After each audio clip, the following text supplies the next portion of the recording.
To those listening on YouTube and Spotify, the beginning of this series will be available to the public, but not all of the episodes will be. If you want to hear the complete series, you can go and sign up at the Patreon. The link is in the description.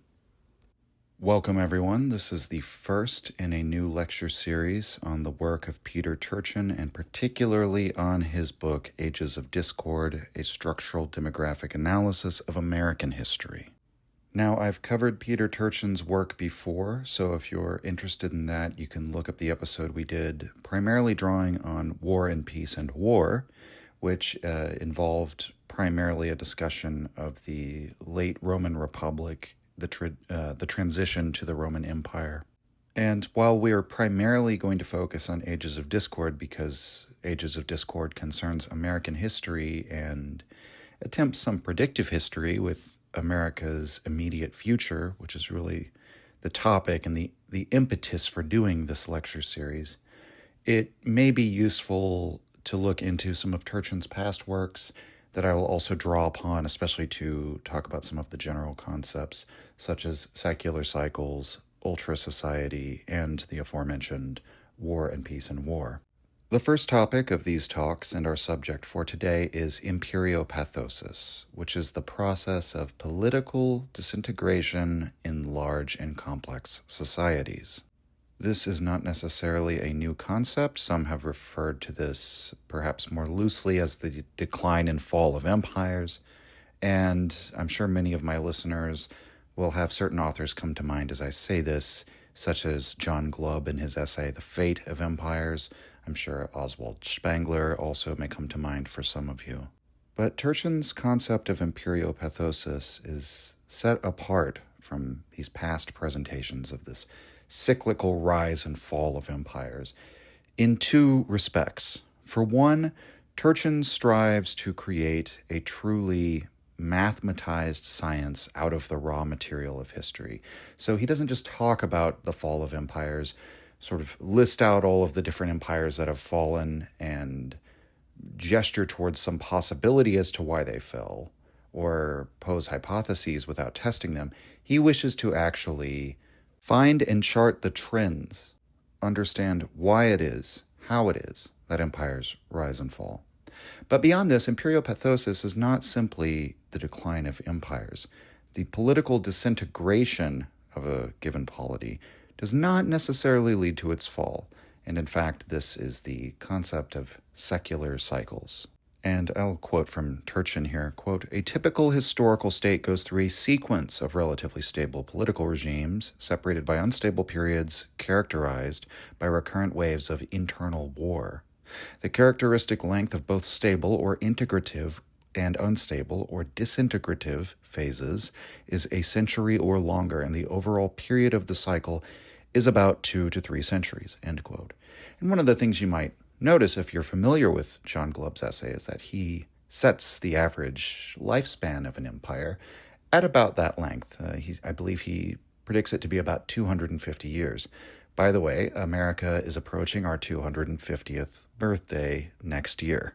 But more importantly, as concerns this notion of secular cycles. So there's secular, the meaning in this context is long-term cycles. They play out over many generations. And a disintegrative phase does not necessarily end with the empire falling. It could be reconstituted at the end of this process. For example, we might think of the Roman Republic transitioning to the Roman Empire. And Turchin will argue that it takes several secular cycles, depending on how powerful, how expansive, how cohesive an empire is. It could take quite a few secular cycles before it finally collapses and finally disintegrates. It requires the cumulative effect of several disintegrative phases to reduce the capacity for cooperation and social capital of a great imperial nation to where it cannot hold together any longer. And so perhaps that's a bit of good news if you are an American, or if perhaps you're rooting for America, you're not an American, but you're just rooting for us to continue a bit longer. If that is the case, well, the good news is the 250th anniversary of America's founding, or of the Declaration of Independence, does not necessarily mean we are on our way out. but it does mean that we are deep within a disintegrative phase, deep within the process of imperiopathosis, and there's going to have to be some sort of reconstitution, and I mean that in both the sense of reconstituting a body, but also it might take the form of literally drafting a new constitution. But there's going to be some sort of probably fundamental change or transformation. And in fact, as we'll discuss in later episodes of this series, during our last disintegrative period, of which the Civil War was a part, there was a significant restructuring of the American political system even then. And sometimes the American Civil War is called the Second American Revolution for that very reason. And just as an aside, I think it's somewhat interesting that people tend to believe that America is still in our first constitution, as if the way that the government operates, the federal government, the rule of law, and our understanding of our relation to the government, all of these things have remained the same since 1776 or 1789, which seems to me to be manifestly untrue. The federal government's role and its nature has changed dramatically, and the Constitution's been amended quite a few times since then. And it's been interpreted. Oftentimes in America, what we do is we don't just directly change the Constitution. See, we just interpret it in different ways.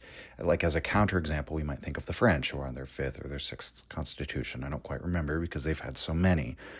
We don't do that. We keep the same one, but we keep adding to it and reinterpreting it through the judicial branch, or sometimes Congress or the president will do things that we might say are clearly against the letter or the spirit of the law, but by acting that way and doing so successfully, they set a precedent of violating the Constitution, arguably speaking. They change what the premises of governance are, which as they were laid down in print, by simply acting in a different manner and getting away with it, and their their successors continuing to do the same. So in any case, what we might predict at the end of this current disintegrative cycle, if we are to reconstitute America and move into a next period and next integrative cycle, there will be more changes yet. But again, as I've already pointed out, the nature of the American polity has already changed quite a bit.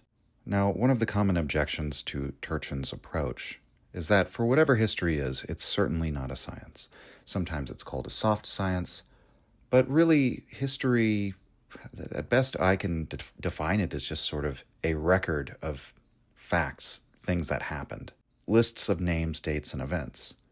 There's no guiding interpretive framework or no historical method analogous to the scientific method for drawing conclusions from history. Historians don't have a uniform understanding of why past historical events happened. And it seems as though most historians, and indeed probably most people, are rather wary of the notion of attempting to use history to make predictions. And to Turchin's credit, he doesn't try to say that what he's doing is history. He creates a new field, which he calls cliodynamics. Clio is the muse of history. Dynamics, of course, change. We might say it's the study of the structure of historical change in order to create a mathematized science by which history can become something more than Toynbee's quote about history, that it's just one damn thing after another. Because indeed, if you have no interpretive framework, you have no historical method akin to the scientific method, there's no way to say which facts are the most relevant, or which are more relevant than other facts, or which facts are determinative. Why did the French Revolution happen? Why did the American Revolution happen? Why did the Taiping Rebellion happen? There are any number of facts that one could point to and say this was the cause, or this confluence of facts was the cause.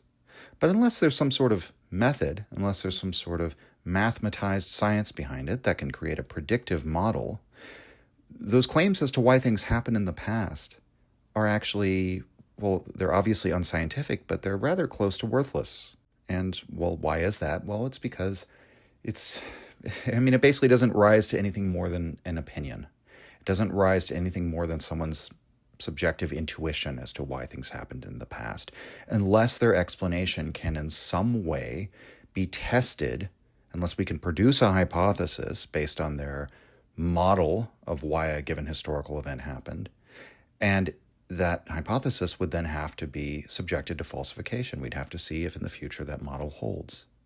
And the reason why I think many people are very wary of this whole notion that history could be predictive is there's sort of a meme that perhaps mankind is simply too chaotic. Human society maybe has too many factors or variables. There's just there are too many to account for. And free will is another big role in this. We see human beings as making these arbitrarily chosen decisions that no one can predict, and that there's this element, the ghost in the machine, the soul, the human soul that acts independently of any material factors, and indeed acausally. It acts without being subjected to the past causes and conditions that are around it. And so given that people believe that, I can understand why they would think that history can't ever become predictive. The notion of Turchin's cliodynamics, or specifically his structural demographic method of history, is that perhaps, at least, there are certain repeating patterns, or we might say certain core truths about human nature. And it might, people throw around the term human nature quite a bit, but perhaps it's not something that's on the level of individual human psychology. This is what all people are like. Perhaps there are structural factors of human organization, human political organization, that are predictable in a way that individual human action is not predictable. And if that's the case, then yes, history can become at least somewhat predictive. Turchin does give a sop to the free will believers and says, of course, there are instances of individual free will. The way that he thinks about this is akin to proximal and disparate causes, that in fact, whenever we have these stochastic events happen, these seemingly spontaneous events, or when an individual comes into power and through their free will or their personality, they affect certain changes that become incredibly important and determinative in the course of history. He argues that these seemingly random events or unpredictable events are really only possible insofar as the stage has already been set. They seize upon a certain moment in which we've already been building up to it. He likens it to an earthquake in which the fault lines have been grinding against each other for some time, and then the earthquake finally happens. It seems to be a spontaneous event. You might have a fault suddenly slip at that moment, but it was the stage was set for that event over geological timescales, many countless thousands of years. The reason why I think Turchin's approach is valuable, even though I can't say that it's been proven correct, quote unquote, yet, because I don't think it's really demonstrated enough predictive power in order for us to say that. But we need to begin, if we ever want to have a theory or an understanding of human political organization, human social organization, history, and perhaps some notion of what our future might hold, to begin to make predictions about the fate of humanity or the fate of human political structures, then we need to start making hypotheses, and we can't shy away from that task for fear of being wrong. It would actually tell us many valuable things, even if all of Turchin's predictions turn out to be wrong, because then you can pose the question as to why they were wrong and begin to formulate a new hypothesis. So unless you just think this is entirely a fool's errand, human social groups, humanity in general, our actions can't be predicted at all. It's all just chaos. It's all just one damn thing after another. Then fine, you can shut off the video now. Thank you for joining me up to this point. But if you don't think that, if you think it's at least worth trying, then I think what Turchin's doing is very valuable, because the goal is not to become Nostradamus and make prophecies, make perfect predictions about what's going to happen. The point is to generate a model that can give us a sort of a rough outline, a rough sketch of perhaps where we're going, and then see if the data maps onto it. Predicting specific events is almost impossible. What we're trying to predict are trends, and even incorrect predictions. Again, it'll be enlightening to understand why they were wrong and then to hone the model. All right, so now that we've established what we're doing in this project, we're trying to create a predictive history. I don't want to focus so much in this episode on why all of this is happening. I am going to get into those principles of Turchin's work as we go forward in future lectures. I think it's more important before we say why to really say what is happening, to point out what the relevant facts are according to Turchin's theory of history, both in the past and in the present day. In other words, what is the evidence that we're going through a process of imperiopathosis? Where are we on the current secular cycle? Where are we in terms of the way the trends are moving? So first, where are we? If we look at America as a polity beginning in, roughly speaking, the 1780s, you can say that we had an integrative cycle from 1780s until roughly what was called the era of good feelings, the 1830s and 40s. And shortly after that, we enter a disintegrative cycle. Political instability and violence begins to heighten. We have the Civil War, but the Civil War is not the end of this period. In fact, it's only the beginning. We see that the disintegrative cycle continues all the way up until right before the Great Depression in 1930. What happens after this is an integrative cycle that takes us through the 40s, 50s, 60s, 70s. Shortly after that, there's a trend reversal, and we enter another disintegrative cycle. And that takes us up to the present day, in which we probably have about 30 to 40 more years of a disintegrative cycle to go before we will see the other side of it. Now, within integrative and disintegrative cycles, these are not linearly uniform either. So it's not as if you just have a straight line up or a straight line down in terms of political stability or instability. Rather, you have, as Turchin says, wheels within wheels or waves within waves. You have these generational cycles in which violence or instability heightens and in which it decreases. But nevertheless, even if you imagine a trend line, it can oscillate up and down, but it can still overall move in the same direction, and that's roughly what we're dealing with here. Now, what is the disintegrative period that characterizes our current age defined by? There are a number of factors that you would look for, according to Turchin's theory. For one, large numbers of counter-elites. The counter-elite is an elite aspirant who is denied entry into the elite, into the patriciate. And as a result of this, you will see factionalism within the elite, the establishment of rival patronage networks, and the use of the state to attack opponents or to reward one's allies. Now, of course, from a strictly rigorous scientific perspective, you might ask at this point, what constitutes an elite? And that is a question that we're going to save for a later time. But broadly speaking, just think of it for now like an incredibly rich person who can affect the political sphere in some way. Like whatever an elite is in America would certainly include somebody like Michael Bloomberg, one of the richest men in the world, a billionaire, and deeply involved with the inner politics of the Democratic Party. Now, on the right-wing side, the Koch brothers, I think, would be a ready-to-hand example. Again, incredibly, very, very rich and influential in politics. Now, could the elite include people who are very rich but not directly involved with politics? Yes. Could it involve a very powerful political figure who is not rich within the 0.1%? Certainly so. And there's also sort of, at different times, a broader view of the elite that we might consider. You might think of this perhaps is a weird analogy, but like 1984, they have the inner party and the outer party. So there might be like something like an inner elite and an outer elite. And the outer elite might include just people who have a government job, or they go to a prestigious university and they get a high-paying job, credentialed job, something like that. They're not making the decisions, but they've earned their way into the upper echelon of wage earners in the country, and they have a prestigious position. They're sort of like a functionary or something like that. So in any case, what happens with the counter-elites is that there are many people in every society who are aspirants who want to move up, either from that sort of middle elite into the upper elite, or people who want to move from the lower classes. They want to have a road into prosperity, into a prestigious job, prestigious institutions, so on and so forth.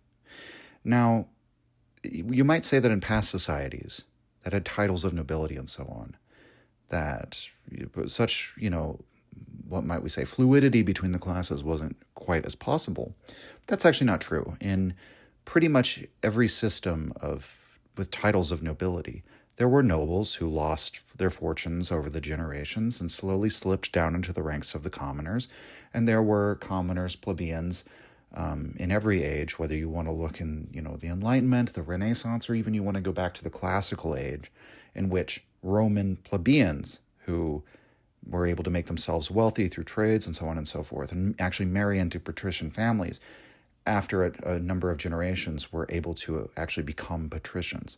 You could eventually serve as consul if you had gone through the cursus honorum, and at that point you were called a novus homo, a new man, and then your children would be considered patricians even though you were of a plebeian bloodline. So my point here is that while there have been systems of hierarchy which are more or less rigid throughout history, it's very, very rare that there is no possibility for movement between the upper classes, between the elites and the commoners. In fact, it's almost always true that you need that pressure upon the elites that they could slip down into the ranks of the commoners. And it's good to have that incentive for the commoners that they could find their way into the ranks of the elite.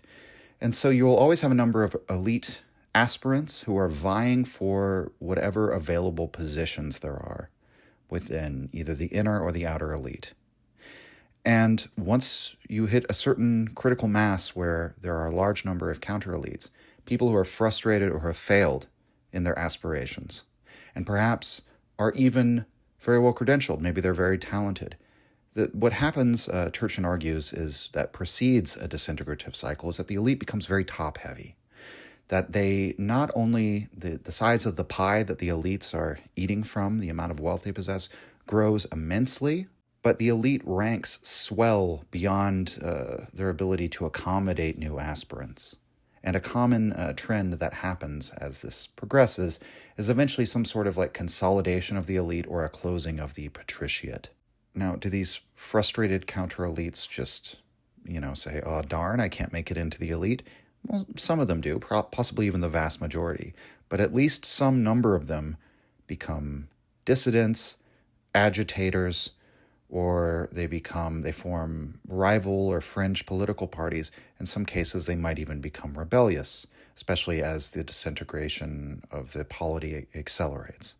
And this is where we get factionalism within the elites, even within the elites who have succeeded because they're, the pie has grown bigger than ever, but there's more people than ever fighting over it. And they begin, warring with each other and attempting to use the state not only to withdraw funds from it to establish their rival patronage networks, but also to attack opponents and to just punish their enemies and so on and so forth. Now, this situation comes with financial instability, which we might imagine that would happen given the establishment of these rival networks of patronage. And the financial instability of the state is just a key. It's one of the things that you always see recurring during these cycles. It's where the state seems to be headed towards bankruptcy. You usually have this trend of deficit spending paired with regressive taxation. So you're extracting more and more wealth from the commoners in order to fuel the ambitions of these rival factions among the elite. And you're not repaying the money back into the treasury. So it's effectively sort of looting the treasury as part of this conflict. Eventually, if this goes on long enough, you'll have a collapse of the central authority, or at least a financial collapse of the state. And this can happen to greater or lesser degrees. You might have more powers delegated to state and local authorities or regional authorities. In the worst cases, in historical examples, you could even have balkanization, breakaway territories. There's also the concept of anarcho-tyranny, where you may have in certain areas really stringent crackdowns to enforce rules and regulations to law-abiding citizens because the state is trying really hard to maintain their power, but it's become too expensive or too difficult for them to enforce the law at the fringes of society or against truly criminal elements that don't care about following rules and regulations. And so another thing that happens is the rise of popular immiseration, which can be charted according to the misery index, which is an actual economic term. And the main way to look at this is through real wages and through one of the things that has the most direct impact on real wages is labor supply. So when you get an oversupply of labor, that's another precedent that leads to a disintegrative cycle. In other words, more laborers than there are jobs. So you might see how this mirrors the position of the elites and the counter-elites. You have all of these positions that are available, but you have more people seeking them than there are elite positions. Similarly, too, among the commoners, you have all of these opportunities for employment, but you have more people seeking employment than there is opportunities. And recently we've seen those numbers flip in the U.S., where there's now more job seekers, more unemployed people than there are available jobs. Another thing you can look at just to chart popular immiseration are factors like life expectancy or stature, height.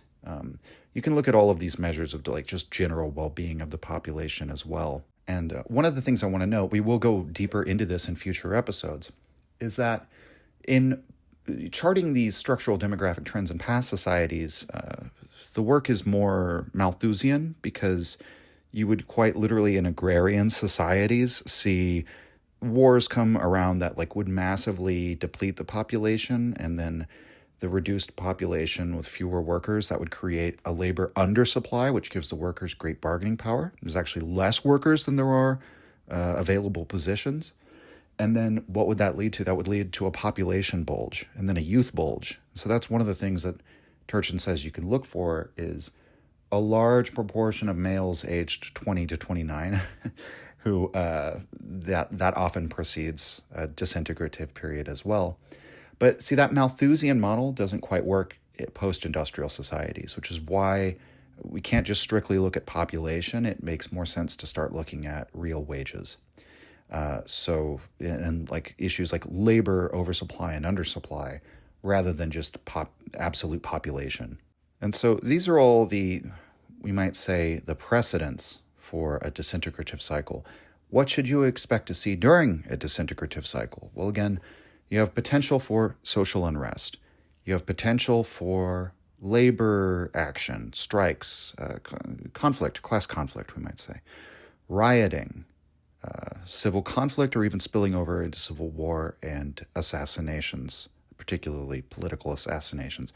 All of these things will go on the rise during your disintegrative cycle, which is why we can imagine you could get to a situation in which this spills over to the level of civil war, like in the First American Civil War, but it doesn't end the polity. The polity manages to reconstitute itself, both in terms of bringing the North and South back together and then completely sort of redesigning the American political system, Second American Revolution again. Or we might think of the end of that disintegrative cycle, the 19 teens and 20s, in which there was widespread civil unrest, and many experts believed America was in a pre-revolutionary state, and yet America manages to avoid this outcome.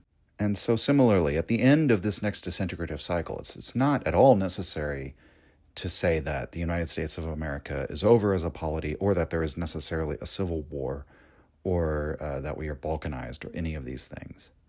But it's incredibly, incredibly likely, according to Turchin's predictive model, that we will see an acceleration of all of these trends. We'll see an acceleration of all of these underlying factors driving the political instability and the symptoms of it. So the elite oversupply, labor oversupply, financial instability, and the decline of central authority, coupled with the state attempting to clamp down to combat its declining authority. And then, of course, popular immiseration, political violence, and all these things. These all form vicious circles with one another. They form positive feedback loops. And it will accelerate, and we are seeing it accelerate now.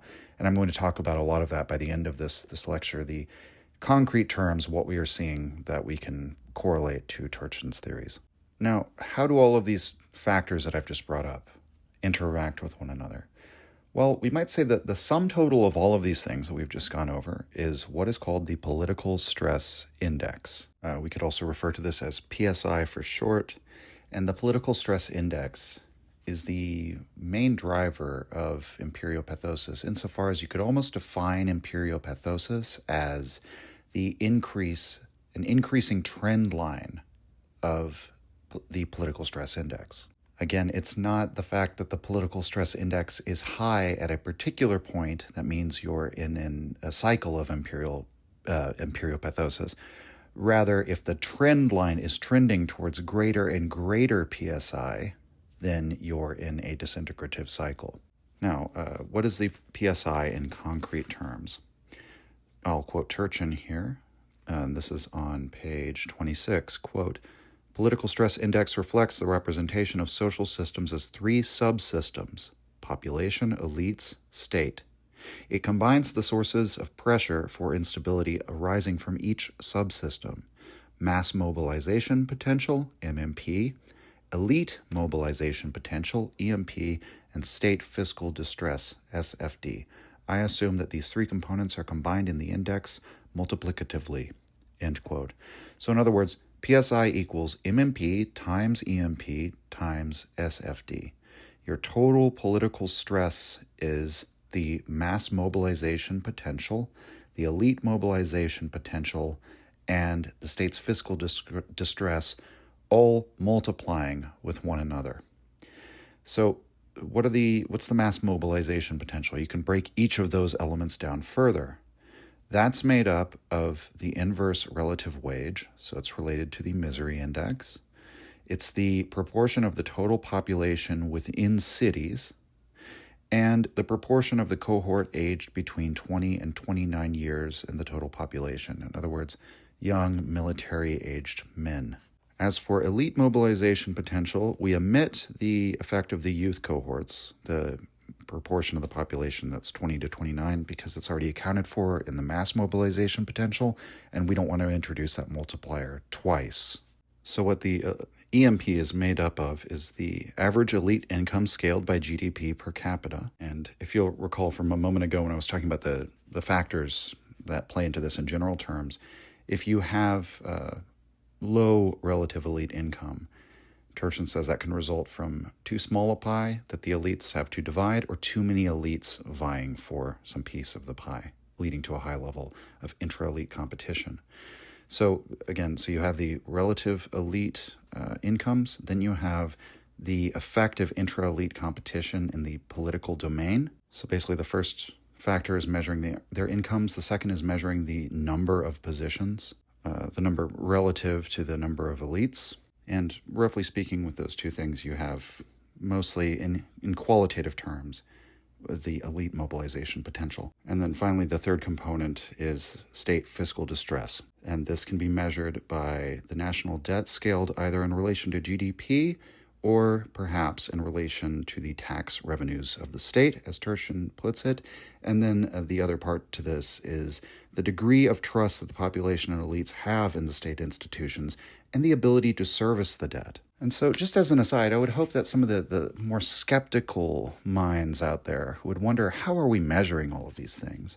I mean, how can you measure something like the degree of trust that people have in the stability of government? Well, there are ways of doing this.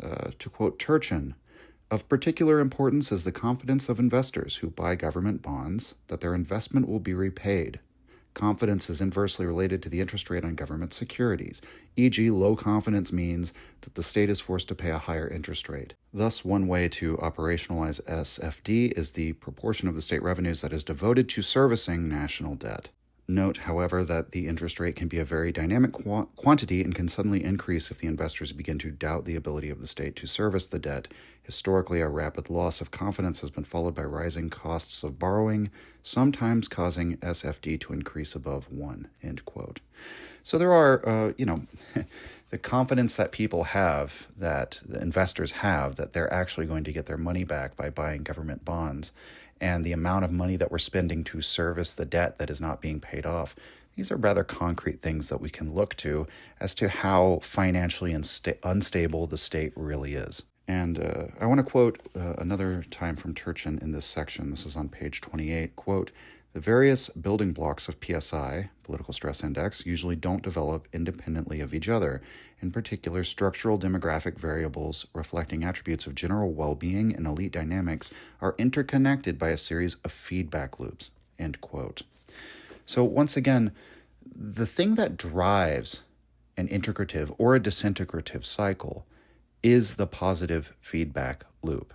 So in a negative feedback loop, you have two variables, two factors, where, say, if one of them increases, the other variable perhaps also increases, but the increase of the second variable actually decreases the first.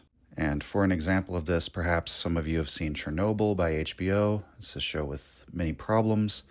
As an aside, it's quite funny that a show that does so much waxing poetic or philosophical about the truth has so many untruths or half-truths in it, but, you've got to tell a good story, so perhaps we can give it a pass. But, Valery Legasov, the actor portraying this character, gives a presentation where he talks about the positive and negative feedback loops in a nuclear reactor. One of the negative feedback loops would be the negative temperature coefficient. When nuclear fuel gets hotter, it becomes less reactive. So in order to produce more of a nuclear reaction, you need more of a critical mass, which creates more heat, but the rise in temperature then reduces reactivity. But there's also something called a positive void coefficient. As you create more steam, then you actually create higher reactivity, which means more heat, which means more steam. And that's an example of a positive feedback loop. In any case, the political stress index, by taking account of these three factors of mass mobilization potential, elite mobilization potential, and the state's fiscal distress, Turchin, as he points out, these are positive feedback loops. They multiply one another because each one of them, as you increase any one of these things in the system, they can increase the other factors that increase the PSI.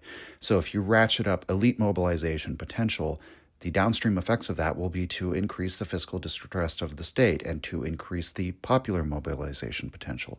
Or let's say that the state's fiscal distress is very low, the elite mobilization potential is relatively low. If you increase the mass mobilization potential, it will nevertheless, downstream effects affect those things negatively. Or rather, affect them negatively from a value judgment perspective if you don't like political instability, which most of us don't.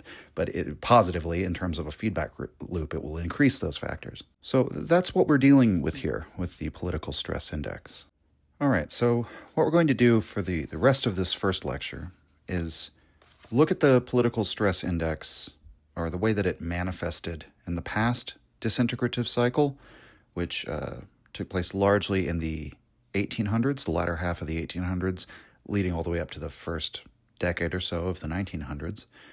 And really the late 1800s and the 19-teens was sort of the last time we were in a similar place on this circuit of political integration and disintegration. So we're going to look at a lot of the examples, the proximal examples, the stochastic examples, the symptoms of the political stress as they manifested then, and then we'll compare that to some of the things happening today, and we can consider if there are any similarities. And if we look at the trend lines as Turchin lays them out, we can see that we have like a brief crest of political instability, like a very small one, mid-1830s, and then it goes down again. But then it starts to rapidly increase in the 1850s, the 1860s, obviously, the first half is the Civil War, the American Civil War. And then after that peak, we have a downward trend in political instability, but then it will increase again until we reach the next peak, which precedes the trend reversal in the beginning of an integrative cycle. And I'm going to quote from Turchin here. This is on page 159. Quote, "What the empirical curve suggests is that the American Civil War was only one, albeit a very major one, of the political violence events that shook the United States in the middle of the 19th century. Sectional conflicts were less important as a cause of urban riots than ethnic conflicts, both between nativists and immigrants and between different groups of immigrants, for example, between Catholic and Protestant Irish. Ethnicity, race, and labor issues all played a role, often in various combinations, in triggering urban riots during this period. Other kinds of instability events included vigilantism, the regulator movement in the southern and western states, and the anti-rent war in the Hudson Valley, and even a religious war. Such a variety of issues underlying violence and the forms the violence took suggests that we need to look to deeper structural causes of political instability. The structural demographic theory offers an internally consistent explanation for the 19th century's instability wave. This raises the question, can the theory also account for why this wave subsided in the early 20th century?" End quote. And He gives us a chart that lists all of these different events that led up to the Civil War. The religious war he mentions, of course, the Mormon Wars that occurred in various states, but we also had major urban rioting and all of these other sort of seemingly disparate events for all these various causes, and yet we see all of these different types of events that apparently have different motivations and different groups behind them begin to crest around the same time. Now, the Civil War and the events leading up to the Civil War are rather well known, especially among American audiences, so referring to that as the beginning of a period of political instability will probably not be very surprising to many of you. And while I do intend to dive more deeply into the circumstances of the Civil War and a lot of the economics behind that especially, what I want to talk about today is what Turchin says is the persistent instability in the post-Civil War period, which I think is far more important. That if you have an image in your head that we fought the Civil War and then there was Reconstruction and then we had peace or something like that, or that things were then stable and good until perhaps the Great Depression, Turchin would say you have things exactly backwards. The Great Depression, as bad as it was, or it appeared to be, was actually the last in a series of many, many depressions. And it was actually the beginning of the integrative period. And we can sort of see it as like the lowest point that precipitates the reversal of the trend. You have to take many of these factors to the extreme until they will eventually produce a trend reversal. And again, much of why this is, if you want to understand the mechanics of this, will be explained in later lectures. But in any case, what follows the Great Depression is a period of immense prosperity, in fact.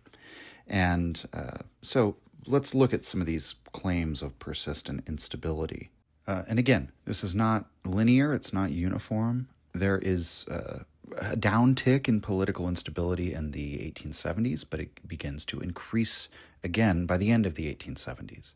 Perhaps the most striking symptoms of the persistent instability that of the later 1800s and the early 1900s would be violent labor action. Conflicts between capitalists and employees or labor unions. The first major one was the Great Railroad Strike of 1877, which began in West Virginia and then spread to multiple other states, Maryland, Pennsylvania, Illinois, and Missouri. 100 people died, at least, as the strikes were broken by, frankly, law enforcement. And this wasn't like... No one had ever seen this level of labor violence in the United States at this point. And what's interesting is that initially people thought that this was a sort of a spontaneous or peculiar or unusual event. Turchin writes, quote, "At first it looked as though the Great Railroad Strike was an exception, and the American elites, quote, put it out of mind with surprising ease. In the decades after 1877, however, violent labor disputes became increasingly common in the U.S. The frequency of such instability events jumped in the 1890s, the decade of crisis and severe economic depression. Quote, no depression had ever been as deep and tragic as the one that lasted from 1893 to 1897. Millions suffered unemployment, especially during the winters of 1893 to 4 and 1894 to 5, and thousands of tramps wandered the countryside in search of food, end quote. And the people he's quoting there are Weeb, 1967, and McCormick, 1997. Those are his citations. So let's go down the list of all these violent labor incidents that happened. 1877, 100 fatalities in the Great Railroad Strike. 1886, 7 fatalities in the Bayview-Milwaukee Massacre. 1891, 10 fatalities in the massacre at the Morewood Mine. 1892, 16 fatalities in the Homestead Strike near Pittsburgh. 1894, 13 fatalities in the Pullman Strike riots in Chicago. 1897, 19 fatalities in the Latimer Massacre. 1898, 11 fatalities in the Battle of Virden, Illinois. 1909, 8 fatalities in the Battle of McKees Rocks.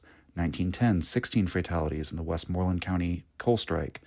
1910, 7 fatalities in the Garment Workers' Strike in Chicago. 1912, 50 fatalities in the West Virginia Mine War of 1912 to 13. 1914 was the Ludlow Massacre in Colorado, 26 fatalities. Many of those included children, by the way. 1916, 7 fatalities in the Everett, Washington Massacre. 1917, 150 fatalities in the East St. Louis riot. And he notes that the East St. Louis riot of 1917 was due to both race and labor-related tensions. 1919 was 6 fatalities in the Centralia Massacre. 1920, 10 fatalities in the Battle of Mattawan, the West Virginia Mine War of 1920 to 21, and the next incident in that was the Battle of Blair Mountain the next year, 100 fatalities. 1922, 23 fatalities in the Heron, Illinois Massacre. 1924, 16 fatalities in the Hanapepe Massacre. 1927, 8 fatalities in the Columbine Mine, Colorado Massacre. So, again, we don't normally think of in American history of the late 1800s and early 1900s as a particularly violent time in our history or a particularly bad or depressed time. We think of the Great Depression. That was when things were really bad. We think of the Civil War. That was the time of massive civil unrest. But during this period, can you imagine if every couple of years dozens, or in some cases hundreds of people were being gunned down by the police in rioting, strikes. The government and law enforcement are coming in and breaking strikes. Workers are blocking the routes in and out of the West Virginia mountains to block the coal from being extracted. And in fact, the West Virginia Mine War, it's the largest armed insurrection in United States history other than the Civil War. And according to Turchin here, quote, between 10,000 and 15,000 miners armed with rifles fought thousands of strikebreakers and sheriff's deputies. The insurrection was ended by the United States Army. Now, was this instability limited to just tensions over labor, disputes between workers and employees? Well, no, as Turchin has mentioned, you could look at it purely as class war if you were, say, a Marxist, but there are so many different causes of the political instability that are all sort of coming to the fore at the same time. And another one is race. Quote, interracial tensions were another large contributor to the 1920 violence spike. In fact, race issues were intertwined with labor issues, and in many political violence events, it's impossible to separate the two. An example is the East St. Louis riot of 1917. Race-motivated riots also peaked around 1920. The two most serious outbreaks were the Red Summer of 1919 and the Tulsa race riot. The Red Summer involved riots in more than 20 cities across the United States, resulted in something like 1,000 fatalities. The Tulsa riot in 1921 caused about 300 deaths, and it took on an aspect of civil war in which thousands of whites and blacks armed with firearms fought in the streets, and most of the Greenwood District, a prosperous black neighborhood, was destroyed, end quote. And we might also think of the violence, the race-related violence that went on in the South in the Reconstruction period, the initial birth of the KKK, and then, of course, when does the KKK have their resurgence? It's later around the time of the 1920s and the early 20th century. So this, violent rioting, strike-breaking, which is often results in fatalities, and even almost like paramilitary fighting, vigilantism based on these racial and ethnic tensions is breaking out, and in some cases, the Red Summer, 20 cities across the country have riots and thousands of people die. So what is another aspect? Terrorism. This terrorism activity is carried out by not only radicals in terms of, again, the labor movement, partisans on behalf of the workers, but also it's ideological. You can't just reduce this, again, to class war, because you have these people who are willing to commit acts of violence in order to drive some sort of political change based on the ideology that they hold. I will quote from Turchin again, quote, the 1910s saw the peak of terrorism by labor radicals and anarchists. The bombing campaign by Italian anarchists, Galleanists, culminated in the 1920 explosion on Wall Street, which caused 38 fatalities. This was followed by an even worse incident in 1927 in which 45 people were killed, among them the perpetrator, Andrew Kehoe, who was enraged by a new property tax for school construction that had, he believed, contributed to his bankruptcy, end quote. So we get little hints, by the way, in this, that there is something about the downward mobility, the precarity that people feel that drives these ideological acts, even if it's not necessarily taking the form of class war of labor unions against employers. There are people who become disgruntled by perhaps losing on the market, losing in the economic game, feeling that it's rigged or unfair, and that makes them turn to terrorism. This person's personal bankruptcy leads him to commit a bombing at the Bath Consolidated School in Michigan. And he had also, by the way, Andrew Kehoe, had lost an election to be the Bath Township clerk.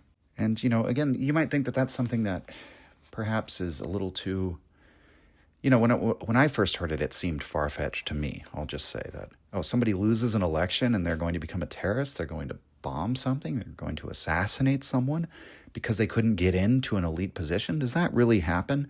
Well, it's rare, but it actually does happen, and it did happen quite a bit. And if we look at a list, he gives a list of like 5 political assassinations that took place in the late 1800s. In Turchin's chart here, we have in 1870 in Texas, Gaylord Clark, a district judge, is shot by Frank Williams, who sought the judgeship for himself. 1879 in Mississippi, H.M. Dixon was shot by James Barksdale, a Democratic candidate for Chancery Clerk. 1881 in Maryland, President James Garfield is shot by Charles Guiteau, a frustrated office seeker. 1893, Illinois, Carter H. Harrison, mayor of Chicago, was shot and killed by Patrick E. Prendergast, a disappointed office seeker. 1900 in Kentucky, William Goebel, the governor of Kentucky, was killed by Caleb Powers after a disputed election. So this actually does happen quite a bit. You have the frustrated, failed elites. Some become counter-elites in the sense of, again, creating a rival patronage network to perhaps the dominant elites, creating opposition or fringe parties, attempting to become disruptors in some sense. And yet others will take a very direct and more violent course. And it's worth noting, he had James Garfield on the list. William McKinley was also assassinated in 1901, and sort of like as the violence, the political instability begins to really accelerate during that time. And who assassinated McKinley? It was Leon Czolgosz, who was an anarchist and viewed McKinley as a symbol of oppression and the enemy of the working people. And McKinley's assassin had also, we'll just say he was another one who had lost out economically. He had also suffered a great deal of hardship in his life. And McKinley and Garfield's assassinations are not very well remembered by modern-day Americans, but they happen in the heat of this period of the increased political instability.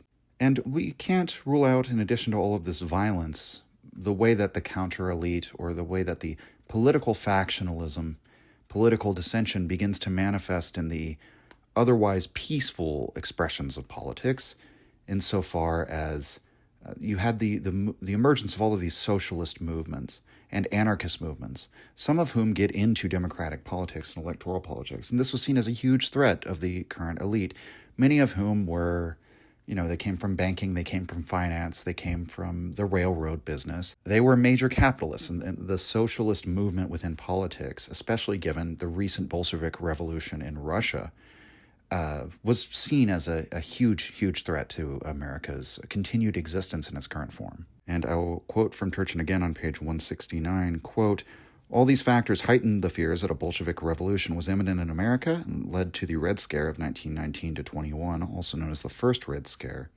In 1919 and 1920, Attorney General A. Mitchell Palmer and J. Edgar Hoover, the future FBI director, conducted a series of raids against various radical organizations. The first target was the Union of Russian Workers, which was put out of existence as a result of arrests and deportations. Also targeted were other organizations of suspected radicals. The leader of the Italian anarchists, Luigi Galliani, and 8 of his adherents were deported.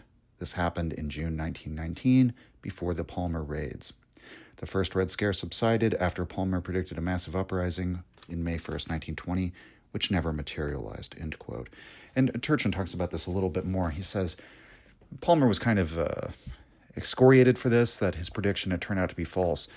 Turchin would say, with hindsight, we can see how the political violence wave was cresting. They were expecting it to keep going and going and going, but in fact, we were due for a trend reversal, and that's why that perhaps did not happen. There were also concrete political reorganizations that happened in the Great Depression and following that under Theodore Roosevelt that perhaps had a hand in this. Fighting external enemies, this is something we haven't talked about, but when the Americans go to war in World War II and fight an external enemy, that unifies them on the home front. Having an enemy that's foreign will reduce your domestic tensions, at least somewhat, at least for the time being. So there are all these reasons why a socialist revolution didn't happen, but we have to remember that there were many experts who believed America was in a pre-revolutionary state and a revolution was very possible. So, as I've mentioned, following all of this, there is a trend reversal and we go into an integrative period. Again, we're going to talk about the mechanics of that. We're going to talk about how all of that happened in subsequent episodes. But this episode is just all about the political stress index, what happens as you increase it, and how that drives imperiopathosis, the disintegrative trend that over time, over multiple cycles of disintegration, does eventually end empires, or balkanizes them, or forces them to reconstitute themselves. So what I want to talk about now, given that Turchin's theories suggest that we are in a disintegrative cycle now, what's going on now that perhaps might mirror some of these past eras of history? The final section of Turchin's work is entitled The Turbulent 2020s, and this work was written before the 2020s, by the way. So he predicted that we were entering a very turbulent period in a period of increased political stress right at this moment. And so what are some of the things that we should, look to, some of the factors that are driving this? Well, for one, quote, this is on page 238, beginning in 1980, the national debt began growing much faster than GDP. This was the first time this had happened during a period of peace, end quote. And then furthermore, we also see an increase in distrust in state institutions. And while the levels of distrust have been fluctuating back and forth since the 1970s, each succeeding peak has been higher than the previous peak, such that you can see national debt scaled by GDP and the proportion of people who distrust government institutions both heading skyward on the charts, just by the numbers. Furthermore, the demand for labor has been stagnating since around 2000. And the trend seems likely to continue. Again, Turchin couldn't have known this, but we've recently seen those numbers flip, where we now have more people seeking jobs than there are available jobs. So we have a labor oversupply happening at the moment. He says, quote, the supply of labor continues to increase due to population growth. According to the projections of the U.S. Census Bureau, the numbers of youths aged 20 to 29 will peak in 2017-18 before they begin declining. In other words, the youth bulge is set to continue growing until the end of the decade, and the growing gap between supply and demand for labor will continue to depress real wages. Falling wages, in turn, will feed into the elite submodel, so both MMP and EMP are expected to rise, end quote. We could also look at other factors like the proportion of, or like the number of annual wages of a blue-collar worker it would take to send their kid to Yale. Like, what's the Yale admission fee relative to an annual blue-collar wage? Such that we could imagine somebody, if they work hard and save their money as a blue-collar worker, could eventually send their kid to an Ivy League. And what we see is that if we look at like the years it would take you to earn the tuition to send your kid to Yale, right? So roughly from like the 1840s through the early 1860s, and it kind of plummets during the Civil War. It rises a little bit after that. You're looking at like 40% of your yearly income as a blue-collar worker to send your kid to Yale. And it's actually really useful to use this because these are relative rather than absolute wages, right? Because inflation and all these things. But then once we enter the Gilded Age, like right around the late 1870s, the number spikes to where it would take more than 60% of your yearly wage to send your kid to Yale as a blue-collar worker. And then that steadily eventually begins to decline right around 1920, and then, World War I drops it again. Wars usually drop this because what does Turchin say? Quote, cost of attending Yale responded to short-term fluctuations in demand resulting from young males being drafted, end quote. So that happens in all the major conflicts. What concerns us here, however, is that we see that number start to go up again in the 1960s, basically. And in 1980 is where it begins to shoot way up. And now it's actually above where it was in the Gilded Age. To quote Turchin, quote, it is startling to note that according to this index, Yale education is less affordable today than it was during the Gilded Age. It's about 70% of your income as a blue-collar worker. You could perhaps send your child to Yale. So again, is this a sign of overproduction of the inner elite? Not so much, maybe more the outer elite, but we might note that Yale is one of those institutions. There's sort of a connection, like the CIA drafts people out of Yale or tries to recruit out of Yale. Yale feeds into many very powerful institutions. institutions with a lot of social and cultural power as well as government power. Yale is a pathway to the elite. And so it is a way for the commoners to sort of ascend. And so we see as entry to Yale becomes more and more prohibitive for the average person, it's more of the elite sort of being closed off, the more fighting over less and less positions. So the other thing we might note is like the massive increase in millionaires and billionaires. There's been sort of an overproduction of top wealth holders. There's increasing competition for really all sorts of top-paying jobs in general. And again, we'll start to go over a lot of these numbers more in depth in future episodes in this series.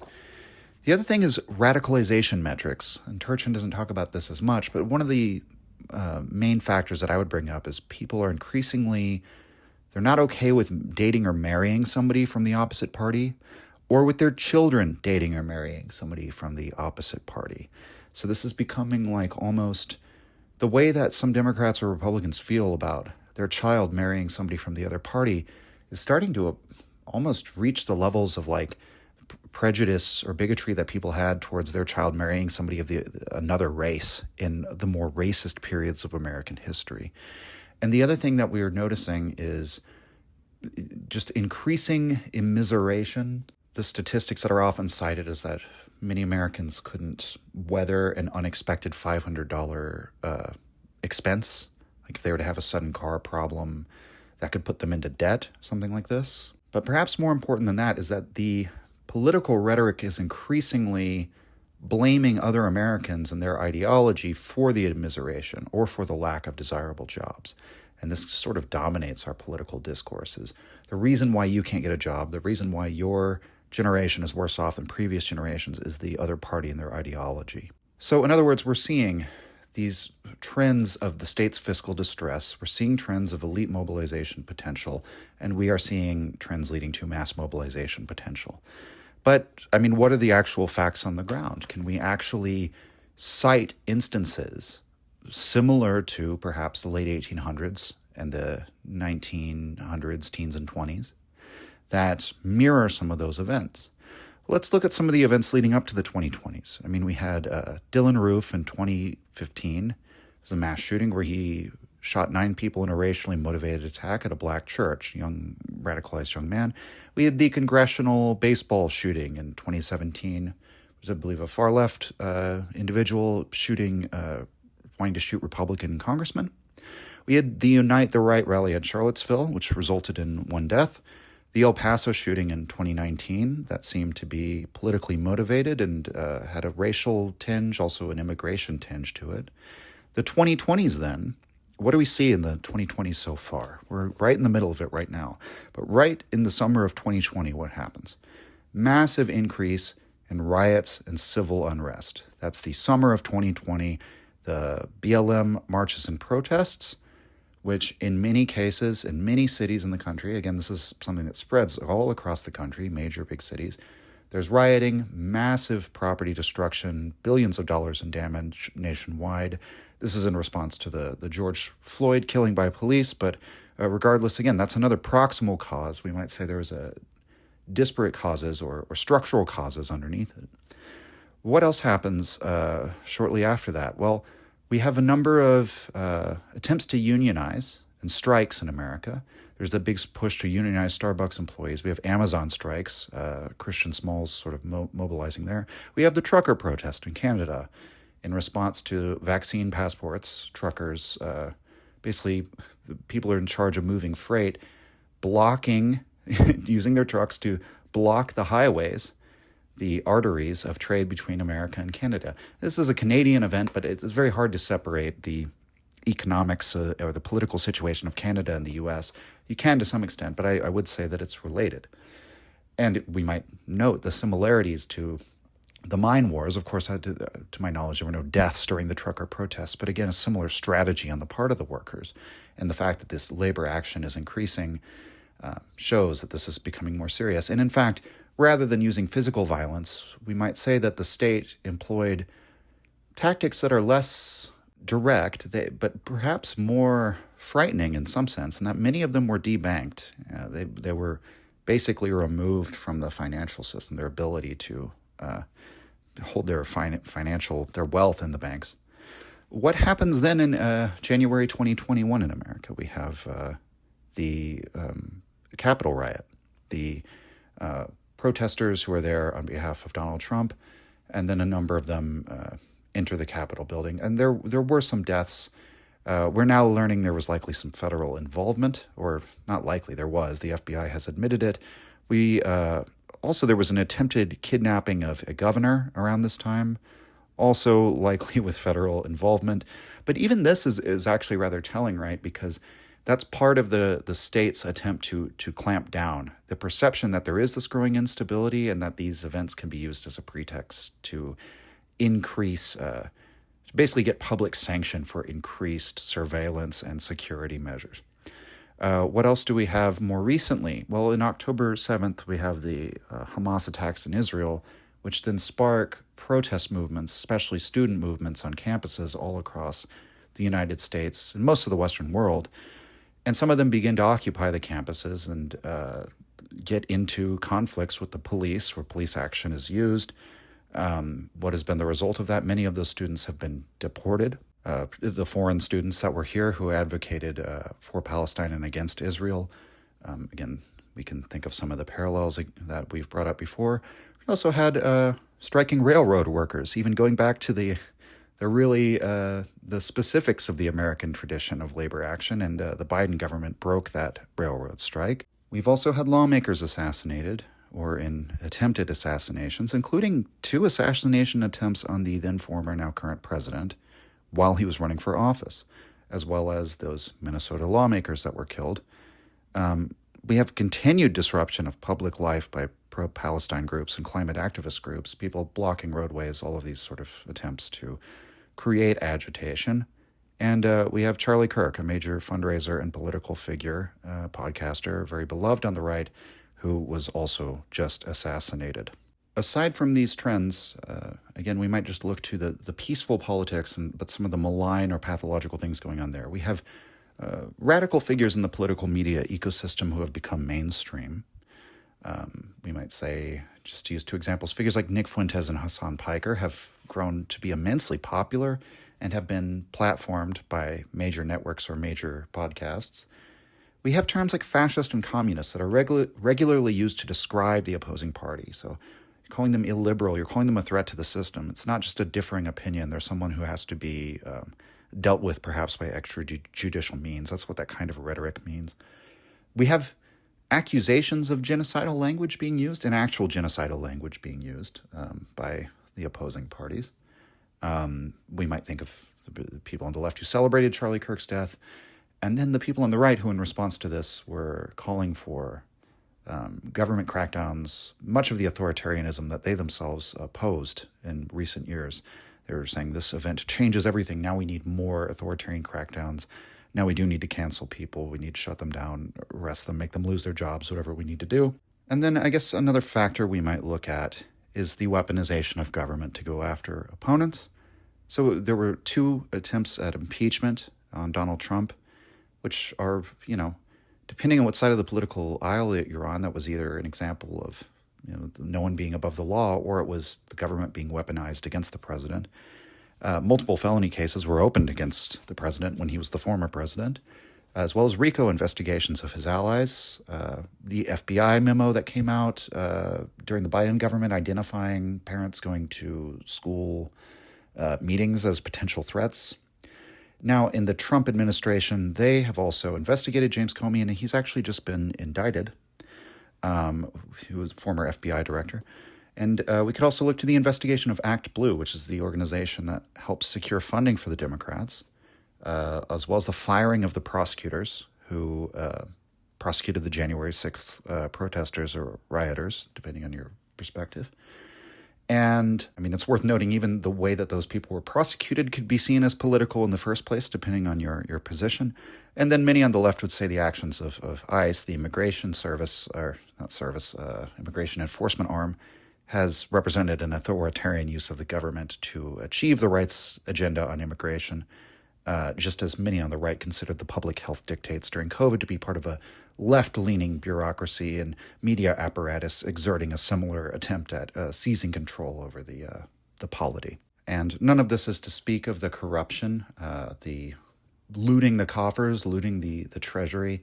There's been a great deal of, we might say, the family members of both the current and former president using their position to extract income, either from our government or for using their government position to attain lucrative deals in other countries. Of course, the Hunter Biden scandal, or, we might think of Jared Kushner, Trump's son-in-law, and his attempts to, the rumors are that he wants to set up a bunch of beachfront property in Gaza after the Israelis conquer all of it. And none of this is even to speak of the great deal of insider trading that goes on among congressmen on both sides of the aisle, the fact that many people seem to get into Congress with the aim of extracting as much wealth as they can from the broader economy by using their foreknowledge of laws or regulations that are going to be passed in order to make money.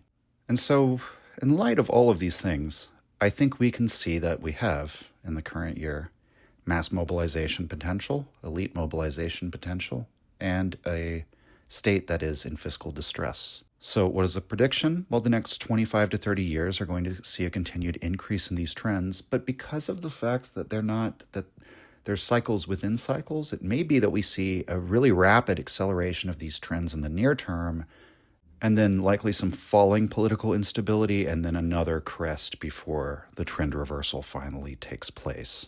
And so, to conclude this first lecture, I'm going to do something I sometimes do and skip to the end of the primary source, but just look at how Turchin ends his book, Ages of Discord. This is the final paragraph, quote, "What we see is that the PSI was an accurate leading indicator of rising tide of political instability in the antebellum America, which culminated in the American Civil War. As to the present, we live in times of intensifying structural demographic pressures for instability. The PSI has not yet reached the same high level that triggered the Civil War of 1861 to 65.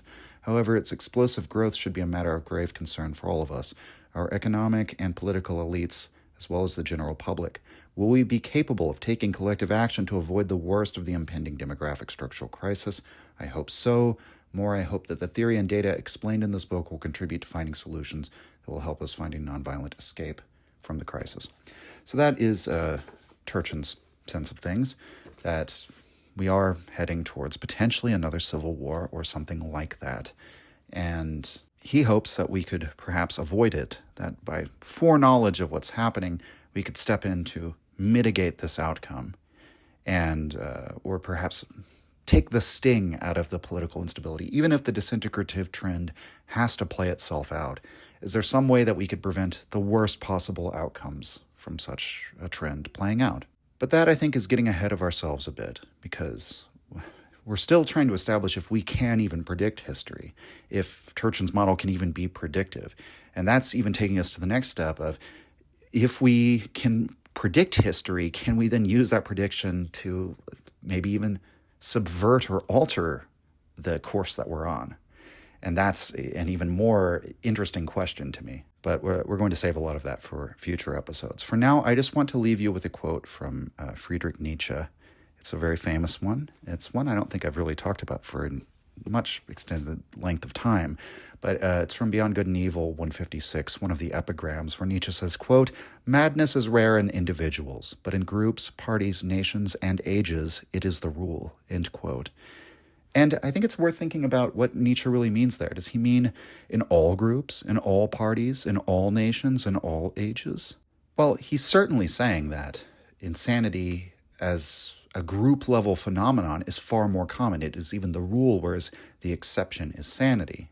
That mass psychosis is far more common than individual psychosis. But nevertheless, I think contained in that as a kind of implication is that it's not in all nations and ages in which insanity is the rule. It's not as if every national structure or polity has driven all of its inhabitants insane, or every age has been an age of insanity. Rather, I think what Nietzsche is implying here is that there is a group dynamic to insanity, that otherwise normal quote-unquote individuals could join a group or a party or be part of swept up into some sort of nationalistic fervor or in the spirit of the times and the zeitgeist in a particularly unhinged or unbalanced age, and themselves take on the characteristics of insanity. And I think that is precisely what we are headed for. That this is the nature of disintegrative cycles. That's what we're going to see in the turbulent 2020s, that it will be an age in which insanity is the rule. That it will be a period in which, for the American nation, and for both political parties, and in large groups and mobs and riots and so on, insanity is going to sweep us. Why? Because it's a period of increasing mass mobilization in which it's a positive feedback loop, in which each side radicalizes the other, which provokes them to want to further radicalize the other side, right, in kind. We continue radicalizing each other in kind. We continue the polarization. You continue with these counter-elite patronage networks, which begin to adopt a sort of war posture, siege mentality, that we're locked in this struggle with one another. We're locked in an internal struggle, not in a struggle against external enemies, but with ourselves. And this will continue to build up resentment. It will continue to build up a potential for radicalization and people who are increasingly comfortable with political violence as it becomes normalized. All right, so that's the first episode on Imperiopathosis and its main driver, the political stress index. I hope this was enlightening. I hope this made sense, the structure of it. And if you have further questions about Turchin's work, hopefully they're all going to be answered as we continue this series. I'm not exactly sure how many parts it's going to run for at this time, because I'm kind of crafting this lecture series as I go. But I thought this was the most important topic for the situation we're in, and sort of understanding where we're going and then looking at an analog from the past, specifically as regards American history. So hopefully you'll join me next time for another lecture on Turchin's work to kind of help understand the current political system or the current political situation that we're in today. So thank you very much for joining me. I'll see you next time. Signing off.